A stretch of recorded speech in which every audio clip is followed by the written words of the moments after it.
Welcome to Momentum, a podcast breaking down the issues facing women's sports, brought to you by Mecca Empower. I'm Kat Sasso, and each week I will be joined by experts and athletes as we dive deep into the world of women's sports and the trials and triumphs that exist within them. This week, I'm joined by former Australian high jumper turned sports presenter Amy Pejkovic. But before we dive into Amy's inspirational story, I'd better get ready.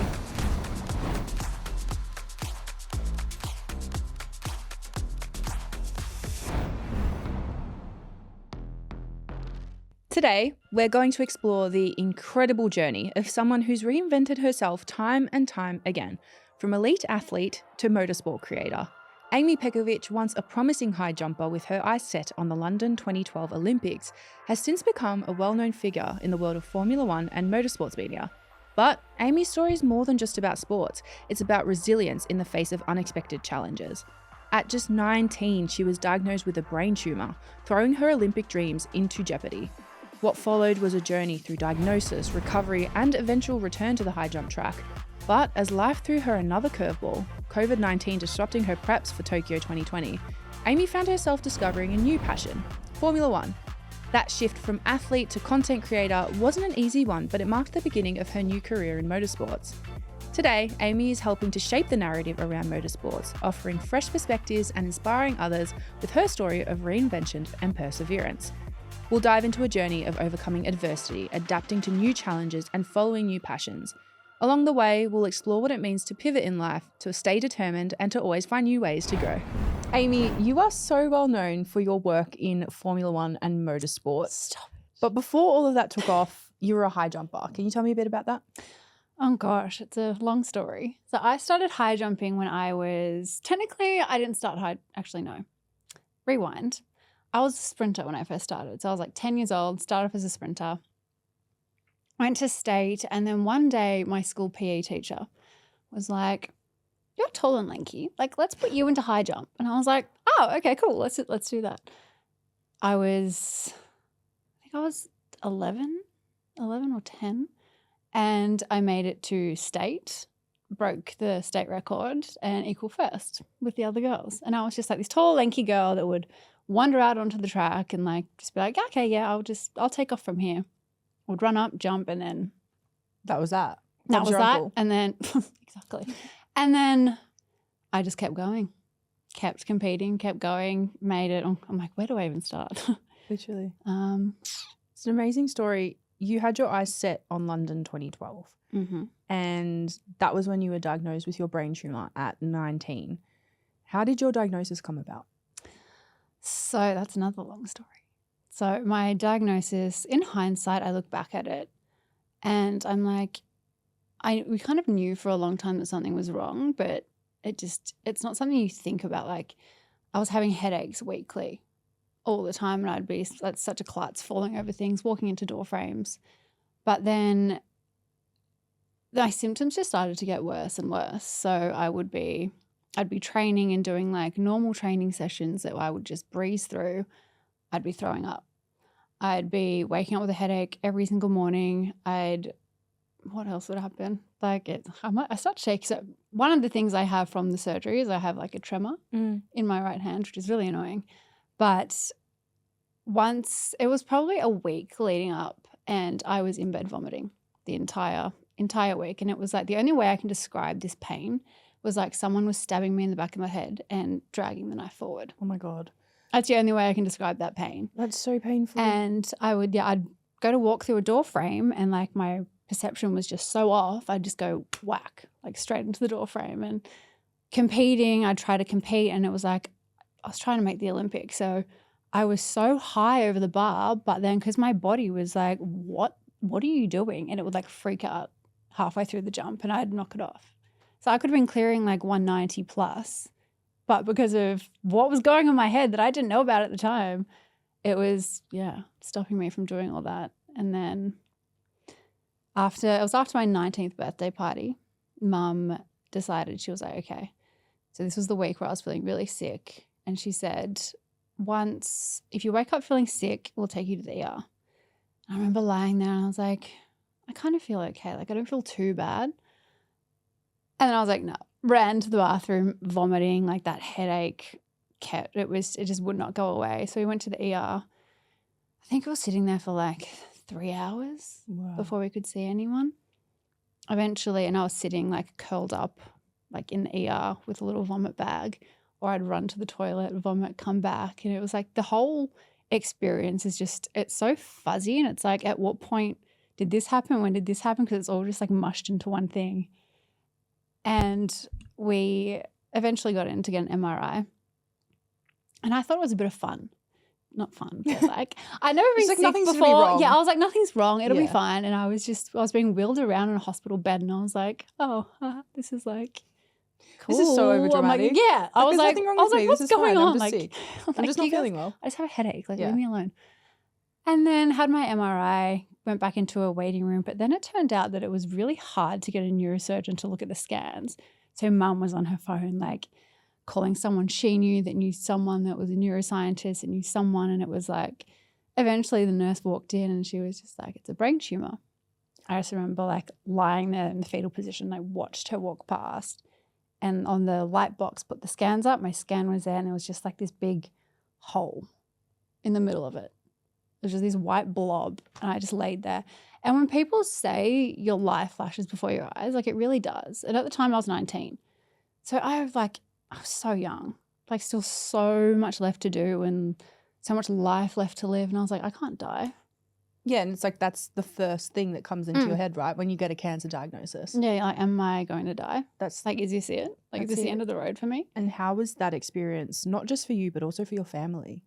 Oh, God. I will never forget when I then went into ICU, because apparently where it was on my cerebellum, and it was cutting off the, oh my God, what's it called? Sorry.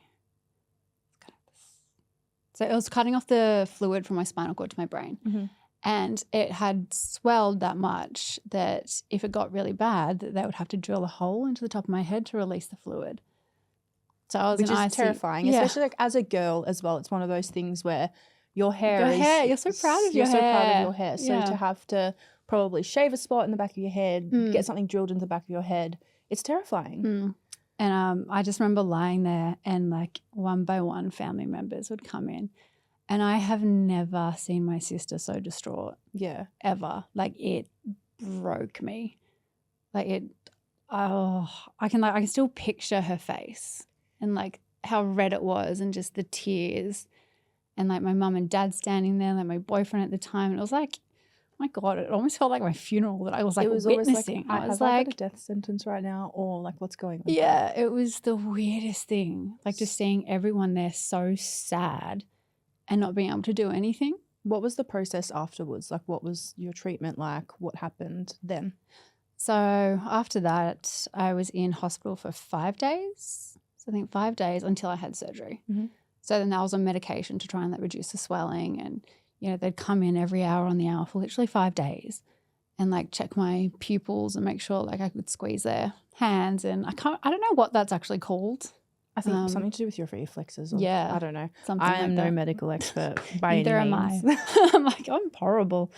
And oh God, and then watching everyone, like friends, family, like people I hadn't seen or spoken to in years, came to the hospital, which was really nice because, you realize how many people do love you, but then it was also hard, not hard, but, and then once they kind of found me a surgeon, we met the surgeon, his name was Gordon Dandy. And I was like, Dandy, I like that name. Like, it's a nice name.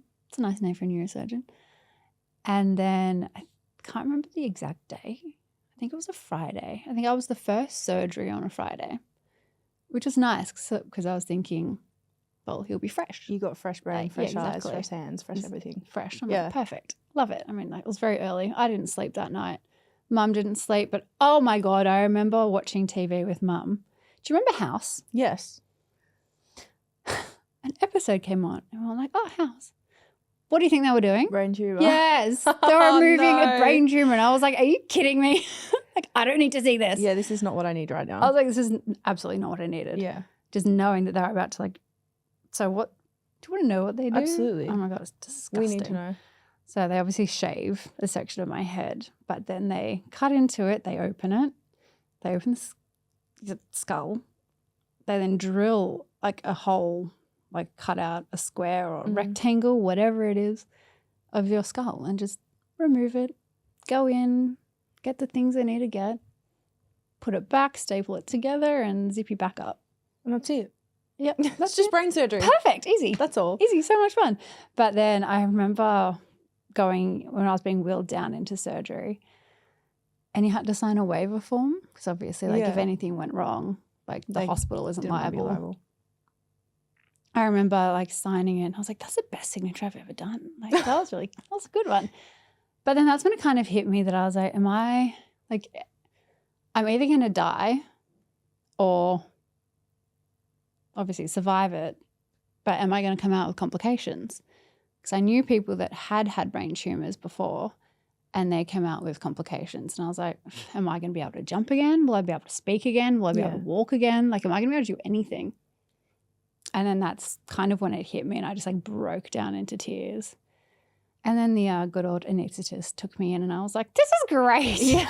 And then you're like, it's all sunshine and rainbows from here on Yeah, out. Thanks, I was guys. like, oh my God, the way, like the places your brain goes when you have Absolutely. that. And at 19, you know, I think to be given information like that and, you know, you have to move forward now. It's like, cool, okay, so either it's one option or the other. There's no in between. You ended up getting back into high jumping and you were on track for Tokyo 2020. But Yes. how did you cope with the setback once COVID hit? Oh gosh, so I would say, so before that, I was aiming for the Glasgow Commonwealth Games. So that was what year was that? 2010. 2018? 2018? Yes, so yeah, 2018. Oh, sorry, 2010. Where am I? When was, so I was diagnosed in 2012. Is it 2018? It's 2 years I before think the it's Olympics. 2014. Isn't it? I think it may have been 2014. Because there would have been a 2018 Olympic, no, 2016 Olympics. So maybe 2014. Yeah. So I think, 'cause I was diagnosed 2012. It is 2014, yeah. So Glasgow Commonwealth Games 2014. And the recovery from that was just, I kind of just went into fight or flight. Like, and I just fought. Mm-hmm. Once I woke up from surgery, I was like, I think I'm okay. So I'd like wiggle my fingers and I'd like wiggle my toes. And I was like, okay, they're all working. That's fine. But then once I started training again, like I dropped to 46 kilos. Like I'm a tall girl. Yeah. I was tiny. Like I was a little stick. And my training session started off as just walking around the oval and then it was doing like walking drills and then I'd start jogging and then eventually start running. And then I did my first jump 3 months after. That is After incredible. surgery, which is crazy.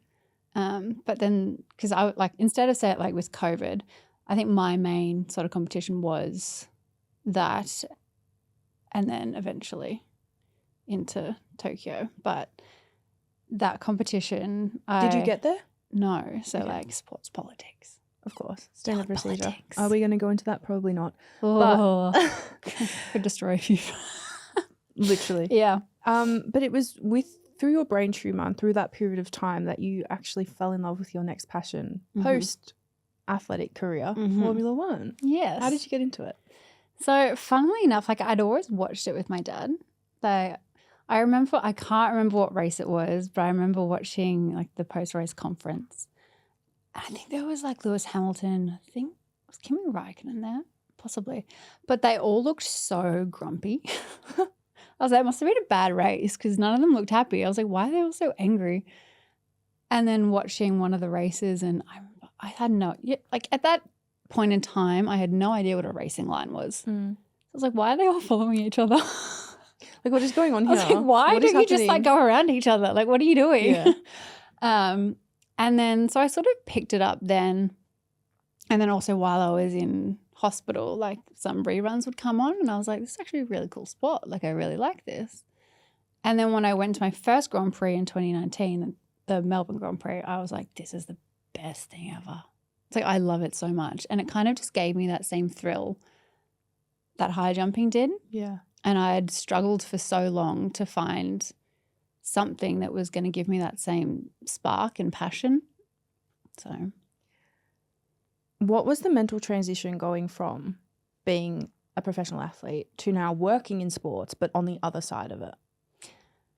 I think it's still something I'm navigating, I'd say. For like, so I'd say I am still going through it as well, but like that loss of identity.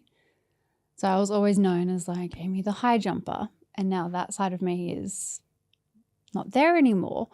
Even sometimes I'll see articles and it'll still say like Amy Pejkovic high jumper. I'm like, guys, Yeah, like I'm not a high jumper anymore. Like you guys need to stop doing this. But it's been a hard process, but also really fun because I just love sport. Like I love sport. I love getting to like learning about new sports, you know, athletes, like what they go through, their journeys, just kind of why I got into it. And then when I started like my F1 TikTok, I really wanted to teach people about Formula One.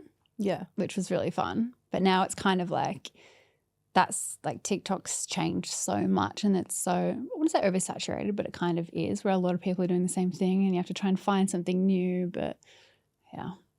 Well, you're now a presenter and working in motorsports as a presenter / content creator. So much fun. What would you say has been the biggest triumph of your motorsport career? Ooh. I'd definitely say hosting Glamour on the Grid with KO. That was the best. You That did was an so amazing much job fun. at that. It was so fun. I remember how cold it was that night. And I, like by the end of it, I was like shaking. And then I couldn't remember my questions. I was like, my brain is literally frozen. Yeah. Like I can't remember. And you've met some incredible people through work as well, right? Oh, the connections I made. Meeting Crofty in Singapore was like the best thing ever. Like he's the nicest human as well. And you got to sit down and fully interview him. What was that like? Oh my God. Like two people that yap that couldn't stop yapping. Like we started chatting, like I went to the hotel, we were just talking like 20 minutes. And we're like, okay, we should probably like record something.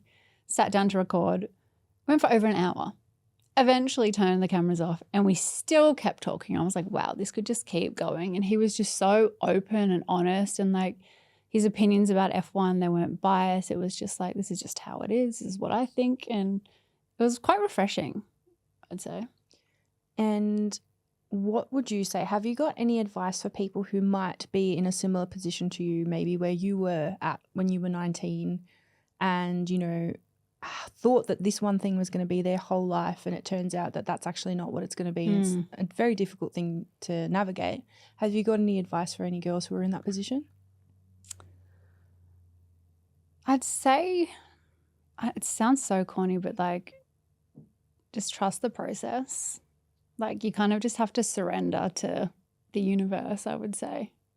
Just like surrender and let it take you where it needs to take you. That's kind of what I've done. I've just sort of sat back and been like, okay, I'm letting go of any expectations of what I want to do, what I want to be, and just going with the flow.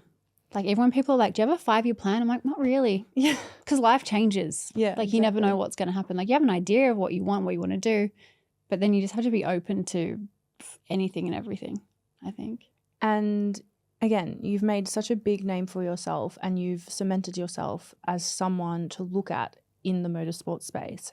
How have you done that so successfully? What's the secret sauce to that? Oh my God, be delusional.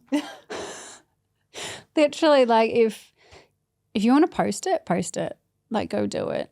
I think your biggest thing is you need to back yourself because no one else is going to back you unless you do. Yeah. I would say. Okay, next question. What's next for you? What have your aspirations turned to now? Oh gosh. What have they turned to? I think I actually really want to possibly move overseas, maybe move to London, try and get something in F1, but you kind of never know where that could lead or if it's going to be easy or hard. But I think it's just I might throw myself in the deep end, but then I'm kind of just seeing where life takes me. Yeah. Like if I don't end up in F1 and it's other sports, that's fine with me. If I end up, I don't know, hopefully working on Fox or working with KO a lot more, I'll just see where that goes. But I don't know. It's exciting to think about, but, you know, Formula One has turned into something that has been such an inclusive, that has become and is becoming increasingly an inclusive space for women, which we know was never the case beforehand. Oh, it was horrible.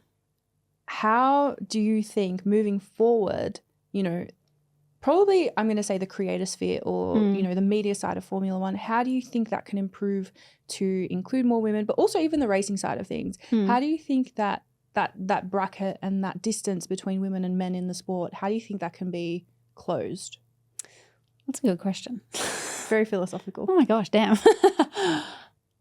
I think we're definitely on the right path. There's definitely more they could do. I mean, when I think about the races, like even the sprint races, I'm like, maybe we take the men out of it. Let's put the F1 Academy girls into it. So I feel like something like that would be really fun to see. Yeah. But the creator space, it's definitely becoming more inclusive with women and different races as well. I think that's been a really big thing as well, as people realizing the demographic that they tend to lean towards. Yeah. And like I know some amazing creators, you do as well. And I think it's just, oh God, we're all just gonna have to keep pushing and fighting for each other. Like It's such a big space, and there's room for all of us. 100%. And I think the only way that, you know, we can all move forward and help the sport move forward and help women move forward in Formula One is to back each other and, you know, help each other out. And, you know, we both know people like Ruth Buscombe who has gone to such amazing, to do such amazing things with her career. She's incredible. And I think for her, you know, she's someone who has fought really hard for people to take her so seriously. Absolutely. You as well, you know, like even on social media, you have to fight really hard for people to take you seriously. Oh, the amount of men that come into the comments like, you're a woman, like, shut How do you up. combat that? Oh, sometimes I ignore it. Sometimes I do bite back. Yeah. You can't help it, but I think it's just blocking it out. And I think just also from coming, like my sporting background, there was a lot of that while I was competing as well. So I sort of learned to deal with it, which is kind of hard because like, why should we have to learn to deal with this when it shouldn't be happening in the first place? Yeah, for sure. You've lived so many lives within the short time that you've been on this beautiful planet. You're 31 years old. You were a high jumper. Now you're in motorsports. What happened in between? Tell me about it. Oh gosh. I'd say my favorite thing that ever happened. So when I was on the World Youth Team in 2009, so we were in Bressanone in Italy. And there was so much, this is one thing I found really difficult, is that I was on this team, but I was that person that could switch off. So I'd go to training, I'd train, but then I'd switch off. I'd compete, I'd be on the field jumping, but I'd switch off as soon as my jump was done. Yeah. And that's just how I operate. And then to like some management, they saw that as me not taking it seriously. And the fact that I was also modeling and like I did campaigns for like Adidas, Stella McCartney, Pasquale Pearls, David Jones. Like there was a section where I was like, this is the peak of my career. Like this is great. I was one of the, I'd actually probably say, not to like toot my own horn, but I was probably one of the first models that did the athleisure stuff when everyone started wearing it. Because I remember when Country Road brought out their first ever activewear line, I was the first model to ever do that, which was really fun. But then a lot of, I'm not going to say it, but like, can I say it? You say whatever you want. Athletics Australia. Okay. Athletics Australia, thought that I wasn't taking it seriously because I was also modeling. And there was that big, dynamic of being an athlete, but also having something on the side. And I think a lot of people still struggle with that women can be more than just one thing. Yeah. It's a massive conversation. I think that people forget that women in sports aren't just women in sports. Women in sports are still women, and women are so multifaceted. You can be a woman in sports, but you can love makeup, or you can love, cars, or you can love we're so multifaceted as beings, and no two women are the same, and no two women have the same interests, that it's really hard for some people to like wrap their heads around the fact that, okay, cool, this is one of your passions, but that's one of so many others. Exactly. And so you're not taken seriously because you have so many. Yeah, yeah. And I wasn't taken seriously because I was a model, and they're like, oh, no, like she's not a real athlete.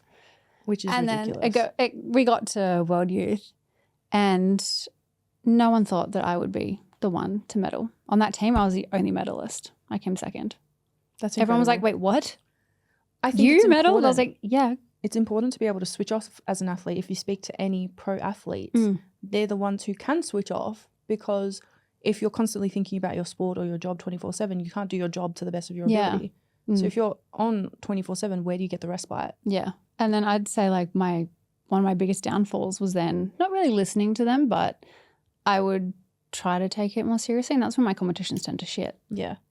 So, My final question for you is the space that you're in right now, it's a booming one. Let's be for real. It's growing. The huge. creator space, especially in motorsports, is growing by the day. Have you got any advice to younger girls who look at you and think, oh my God, I want to do that?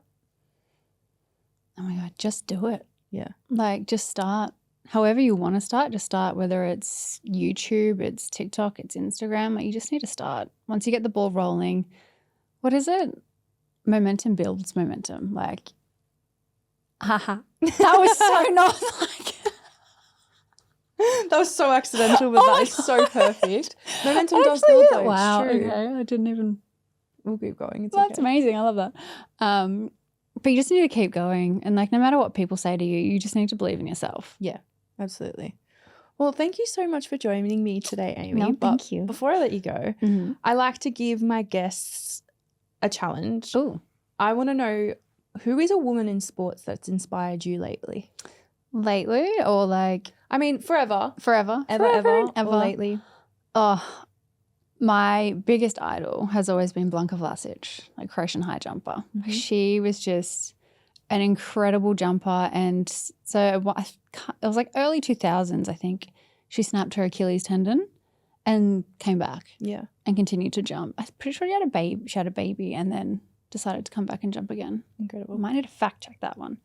But she was amazing. Like her aura, the way she like held herself around the track, the way she would talk to people, like she was incredible. She still is. I love That's her. amazing. Yeah. Well, thank you so much, Amy, for joining Thank me you. today. It's been such a pleasure having you. Oh, and thank to you. everyone at home, thank you so much for watching. Make sure that you subscribe, leave us a review, and of course, let us know who you want to see next week on Momentum.